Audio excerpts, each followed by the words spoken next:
নমস্কার বন্ধুরা, আমি বিভাস আর আপনারা দেখছেন বিভাস ব্লগস। কল্যাণী বিশ্ববিদ্যালয়ে তোমরা যারা বিএড এবং এমএড অ্যাডমিশনের জন্য অপেক্ষায় ছিলে তাদের জন্য তারা নোটিফিকেশন দিয়ে দিয়েছে। সেই নোটিফিকেশন অনুযায়ী তোমরা অ্যাপ্লাইটি করতে পারবে, কি যোগ্যতা থাকলে করতে পারবে, পুরো ডিটেলস আমি এই ভিডিওর মাধ্যমে জানিয়ে দেবো। তো ভিডিওটি তোমরা পুরো দেখবে। বিশ্ববিদ্যালয়ের তরফ থেকে দেওয়া যে বিএডের নোটিফিকেশান সেটা তোমাদের সামনে ওপেন করে রেখেছি। এই নোটিফিকেশান অনুযায়ী যেটা বলা আছে সেটা আমি তোমাদেরকে জানাবো। তো নোটিফিকেশানে বিএডে তোমরা অ্যাপ্লাই করতে পারবে। বিএডে ইনটেক ক্যাপাসিটি হচ্ছে 50টি সিট। আর এলিজিবিলিটি, তোমরা যারা আবেদন করবে তোমাদের গ্র্যাজুয়েট হতে হবে। যে সাবজেক্টটি স্কুলে থাকবে সেই রকম সাবজেক্টে তোমাদের গ্র্যাজুয়েট হতে হবে। 50% মার্কস লাগবে ব্যাচেলার ডিগ্রিতে, অথবা মাস্টার ডিগ্রি যদি থাকে সেটাও যদি স্কুল সাবজেক্ট হয় তবেই তোমরা এখানে অ্যাপ্লাই করতে পারবে।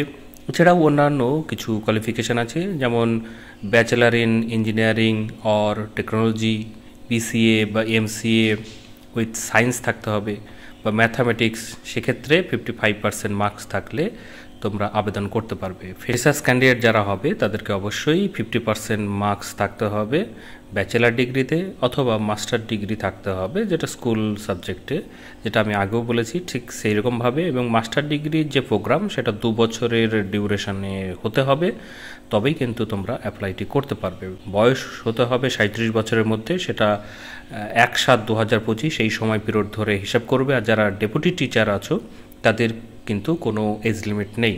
ফ্রেশ ক্যান্ডিডেট যারা আছো তারা মেরিট লিস্ট প্রিপেয়ার হবে তাদের জন্য সেপারেটভাবে। জেনারেল যে সকল গ্র্যাজুয়েট আছো যারা total marks obtain in general subject সেটার ওপর ভিত্তি করেই কিন্তু তোমাদের স্কোরিং হবে। ডেপুটি ক্যান্ডিডেটদের জন্য তার সার্ভিসের যে সময় পিরিয়ড তার ওপরও ভিত্তি করে মেরিট লিস্ট প্রিপেয়ার হবে। এরকমই ধরনের কয়েকটি এলিজিবিলিটি দেওয়া আছে। তোমরা যে এলিজিবিলিটিতে বিলং করো সেই এলিজিবিলিটি অনুযায়ী তোমরা এখানে আবেদন করার জন্য দেখতে পারো। যদি কোথাও বুঝতে অসুবিধা হয় অবশ্যই কমেন্ট বক্সে কমেন্ট করবে। এখানে ইনস্ট্রাকশন হিসাবে তোমাদেরকে যে মেথড সাবজেক্ট সেটা জানিয়েছে, সেটা তোমরা দেখতে পাচ্ছ এখানে। এখানে ডিপার্টমেন্ট অফ এডুকেশন আছে কল্যাণী ইউনিভার্সিটির অধীনে, সেখানেই তোমাদের এই অ্যাডমিশনটি হবে। যে মেথড সাবজেক্টগুলো আছে সেই সাবজেক্টগুলো এখান থেকে দেখতে পাবে। এক্ষেত্রে মিডিয়াম বাংলা এবং ইংলিশ দুই রকমভাবেই ইনস্ট্রাকশন দেওয়া আছে, বা মিডিয়াম হিসেবে তোমাদেরকে পড়ানো হবে। বিএডের যে প্রোগ্রাম সেটা 2টো একাডেমিক সেশনে হবে, যেটা 4টে সেমিস্টার। আর 95% সিট যেটা আছে সেটা ফ্রেশ ক্যান্ডিডেটদের জন্য, আর 5% হচ্ছে আনট্রেন্ড ইন সার্ভিস যারা আছো বা ডেপুটেড স্কুল টিচার যারা আছো, যেটা 5 to 12 এইরকম স্কুল টিচার যারা হবে তাদের মধ্যে থেকে নেওয়া হবে। আর এটা অবশ্যই এটার আবার বিভাজন আছে, যারা কল্যাণী ইউনিভার্সিটির অধীনের কোনো গ্র্যাজুয়েট হচ্ছ তাদের যে রেশিও সেটা পিজি অ্যাডমিশনের ক্ষেত্রে হয়ে থাকে 80:20। এই রেশিও অনুযায়ী কিন্তু হবে।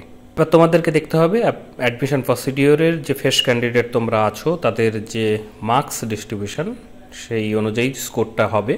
এখানে দেখে নাও যে মাধ্যমিকে এবং ইকুইভ্যালেন্ট যে এক্সামিনেশন তাতে 10 আছে, হায়ার সেকেন্ডারি এক্সামিনেশনে 20 আছে, বিএ বিএসসি বিকম জেনারেল বা পাস যারা আছো তাদের জন্য 20, বিএ বিএসসি বিকম অনার্স যাদের জন্য তাদের জন্য 30, এমএ এমএসসি এমকমের ক্ষেত্রে 20। এরকমভাবে দেওয়া আছে ডিফারেন্ট যে স্কোর। এছাড়াও আলাদাভাবে তোমরা এখানে যে স্কোর সেটা ডিস্ট্রিবিউশন করা আছে, সেটা তোমরা এখান থেকে দেখে নিতে পারো। টাইম পিরিয়ডের মধ্যে তোমরা অ্যাপ্লাইটি করতে পারবে, সেটা অনলাইনে অ্যাডমিশনের স্টার্ট হচ্ছে 2 সেপ্টেম্বর, মানে আজকে থেকে। লাস্ট ডেট হচ্ছে 16 সেপ্টেম্বর। আর প্রফেশনাল মেরিট লিস্ট তারা পাবলিশ করবে 22 সেপ্টেম্বর। অনলাইন কাউন্সেলিং হবে যেটা 24 এবং 25 এই 2 দিন। ফার্স্ট প্রফেশনাল অ্যাডমিশন লিস্ট সেটা পাবলিশ হবে 9 অক্টোবর, আর অ্যাডমিশনটি হবে 13 অক্টোবর। ক্লাস স্টার্ট হওয়ার কথা এখানে বলা আছে 17 অক্টোবর। তো অ্যাপ্লাই করার জন্য অ্যাপ্লিকেশন ফি বাবদ তোমাদেরকে কোনো পে করতে হবে না। তো তাদের যে ওয়েবসাইট দেওয়া আছে সেই ওয়েবসাইটটি আমার ভিডিও ডেসক্রিপশন বক্সে লিঙ্ক পাবে, সেই লিঙ্কে ক্লিক করেও তোমরা অ্যাপ্লাইয়ে যেতে পারবে। তো ফ্রেন্ডস, যদি বিএড সংক্রান্ত কোনো জিজ্ঞাসা থাকে অবশ্যই তোমরা কমেন্ট বক্সে কমেন্ট করতে পারো, আমি সেখানে তোমাদেরকে বেশ আরও তথ্য দিয়ে সাহায্য করব।